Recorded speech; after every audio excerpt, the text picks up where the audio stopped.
And the Duke swished his great blackthorn stick through the air, as if to defy anyone who would have the courage to try any tricks on him.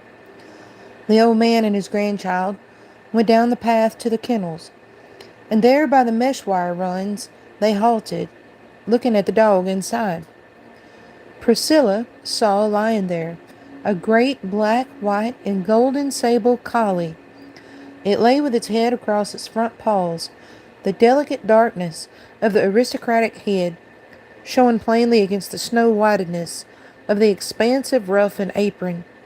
The Duke clicked his tongue and signaled to the dog, but she did not respond. There was only a flick of the ear to show that the dog had heard. She lay there, her eyes not turning toward the people who stood looking at her. Priscilla bent down, clapping her hands, called quickly, "Come, Collie, come over here. Come see me. Come." For just 1 second, the great brown eyes of the collie turned to the girl, deep brown eyes that seemed full of brooding and sadness. Then they turned back to mere empty staring. Priscilla rose. "She doesn't seem well, grandfather." "Nonsense," roared the Duke. "Nothing wrong with her. Hines! Hines! Where is that fellow hiding? Hines! I'm coming, sir, I'm coming." The sharp nasal voice of the kennelman came from behind the buildings, and in a moment he hurried into sight. "Yes, sir. You calling me, sir?"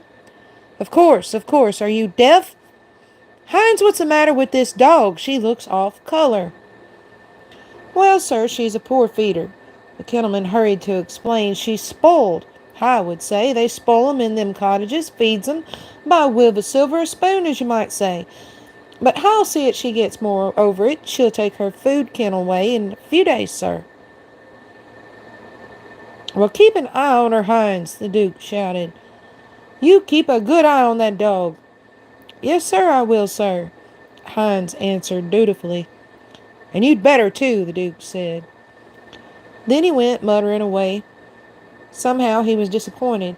He wanted Priscilla to see the fine new purchase he had made. Instead, she had seen a scornful dog. He heard her speaking. "What did you say?" She lifted her head.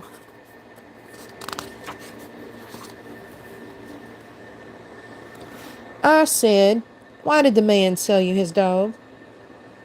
The Duke stood a moment, scratching behind his ear. "Well, he knew I'd reached my limit, I suppose. Told him I wouldn't give him a penny more. I suppose he came to the conclusion that I meant it, that's all." As they went together back toward the great old house, Hines, the kennelman, turned to the dog in the run. "I'll see you eat before I'm through," he said. "I'll see you eat if I have to push it down your throat." The dog gave no motion in answer. She only blinked her eyes, as if ignoring the man on the other side of the wire. When he was gone, she lay unmoving in the sunshine until the shadows became longer. Then uneasily she rose. She lifted her head to scent the breeze. As if she had not read there what she desired, she whimpered lightly. She began patrolling the wire, going back and forth and back and forth. She was a dog, and she could not think in terms of thoughts such as we put in words. There was only in her mind and in her body a growing desire that was at first vague, but then the desire became plainer and plainer. The time sense in her drove at her brain and her muscles. Suddenly Lassie knew what it was that she wanted. Now she knew. Lassie Comes Home again. When Joe Carricloe came out of the school and walked through the gate, he could not believe his eyes. He stood for a moment, and then his voice rang shrill. "Lassie! Lassie!" He ran to his dog, and in his moment of wild joy he knelt beside her, plunging his fingers deep into her rich coat. He buried his face in her mane, and he patted her sides. He stood again and almost danced with excitement. There was strange contrast between the boy and the dog. The boy was lifted above himself with gladness, and the dog sat calmly, only by the wave of her white-tipped tail saying that she was glad to see him. It was as if she said, "What's there to be excited about? I'm supposed to be here. Here I am. What's so wonderful in all that?" "Come, Lassie," the boy said, and he turned and ran down the street. For a second he did not reason out the cause of her being there. When the wonder of it struck him, he pushed it away.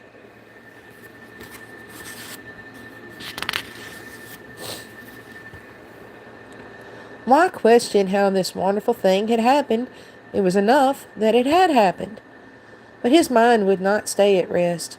He quieted it again. Had father bought the dog back again? Perhaps that was it. He raced on down High Street, and now Lassie seemed to catch his enthusiasm. She ran beside him, leaping high in the air, barking that sharp cry of happiness that dogs can often achieve. She stretched her mouth wide as collies so frequently do in their glad moments, and in a way that makes collie owners swear that their dogs laugh when they're pleased. It was not until he was passing the labor exchange that Joe slowed down, and then he heard the voice of one of the men calling out, "Hey, lad, where'd you find the dog again?" The tones were spoken in the broadest Yorkshire accent, as it was in the same accent that Joe answered. For while in school all the children spoke pure English, it was considered polite to answer adults in the same accent that they used. "She were a bit at the school gate," Joe shouted. But after that he knew the truth. His father had not bought the dog back again, or else all the men would have known it. In a small village like Grinnell Bridge, everyone knew the business of everyone else. And certainly, in that particular village, they would have known about any such important matter as the resale of Lassie. Lassie had escaped. That was it. And so Joe Carriclow ran gladly no more. He walked slowly, wonderingly, as he looked up the hillside street to his home. By his door he turned and spoke to the dog sadly. "Stay at heel, Lassie," he said. And with his brow furrowed in thought he stood outside the door. He made his face appear blank of expression, and he opened the door and walked in. "Mother," he said, "I've got a surprise." He held out his hand for her as if this gesture would help him get what he most desired. "Lassie's come home," he said. He saw his mother staring at him. His father looked up from his place by the fire. Then as he came into the cottage he saw their eyes turn to the dog that followed obediently at his heel. They stared, but they did not speak. As if the collie understood the silence, she paused a moment, and then she walked, going head down as a dog will, when it feels that it has done something, it does not know what, that is wrong. She went to the hearthrug and wagged her tail, as if in signal that no matter what sins had been committed, she was willing to make up again. But there seemed to be no forgiveness, for the man turned his eyes from her suddenly, and he stared into the fire. That way the man shut his dog from his sight. The dog slowly coiled herself and sank to the rug so that her body touched the man's foot. He drew it away. The dog let her head across her paw, and then, like the man, stared into the depths of the fire, as if in that golden fancy land there would be an answer to all these troubles. It was the woman who moved first. She put her hands on her hips and sighed a long, audible sigh, one that was eloquent of exasperation. Joe looked at her, and then to try to soften their stoniness, he began speaking, his voice bright with hope. "I was coming out of school, and there she was, right where she always is, right at the gate, waiting for me. And you never saw anyone as glad to see you. And she wagged her tail at me. She was all that glad to see me." Joe spoke on, the words racing from him, as if as long as he could keep on talking, neither his mother nor his father could say the dreaded words that he expected to hear. With his flood of speech, he would hold back the sentence. "I could see that she was homesick for us, for all of us, so I thought I'd bring her right along, and we could just—" "No!" It was his mother, interrupting loudly, and it was the first word that either of the parents had spoken. And for a second Joe stood still, and then the words flooded from him again, making a fight for what he commanded, what he dared not hope he could have. But she's come home, Mother. We could hide her, and they wouldn't know, and we could say that we hadn't seen her, and then they'd... No! His mother's voice repeated the words sternly. She turned away angrily, and she continued to set the table. Again she found relief, as the village women did, in scolding, and her voice ran on with the words coming out cold and sharp to cover up her own feelings. Dogs, dogs, dogs, she cried. I'm fair sick of hearing about them. I won't have it. She is sold and gone and done with, and the sooner she's out of my sight, the better I'll be pleased. Now get her out of here, and hurry up. The first thing you know, we'll have that Hines coming round here. That Mr. Know-it-all Hines. Her voice sharpened with the last words, for she pronounced them in imitation of Hines' way of speaking. The Duke of Rudling's kennelman was from London, and his clipped southern British accent always seemed to irritate the local people, whose speech was broad-voweled and slow. Now that's my say, Joe's mother went on. So you might just as well as put it in your pipe and smoke it. She's sold. So you take her right back to them that's bought her. Feeling there was no help coming from his mother, Joe turned to his father sitting before the fire, but his father sat as if he had not heard a word spoken. Joe's underlip crept out stubbornly, as he sought for some new means of argument, but it was Lassie who argued for herself. Now that the cottage was silent, she seemed to think all trouble was past. Slowly she rose, and going to the man, began nudging his hand with her slim muzzle, as a dog so often will, when it wants attention and comfort from its master. But the man drew his hand away from the dog's reach, and went on staring into the fire. Joe watched that. He turned a soft argument on his father. Hey, Father, he said sadly, you might at least bid her welcome. It ain't her fault. And she's glad to be home. Just pat her. Joe's father gave no sign that he had heard his son's words. You know, happen they don't care for her right up at the kennels, Joe went on, as if speaking to the open air of the cottage. Do you think they understood how to feed her properly? Now, for instance, look at her coat. It does look a bit poorly, doesn't it? Father, don't you think just a little linseed strength or a drink of water would bring her up a little? That's what I'd do for a dog that could stand a bit brighter coat. Wouldn't you, Father? Still looking in the fire, Joe's father began nodding slowly. But if he did not seem aware of his son's attack, Miss Carricloe understood it, and she sniffed. Aye, she stormed at her son. There wouldn't be a Carricloe nor a Yorkshireman if they didn't know more than tykes than breaking eggs with a stick.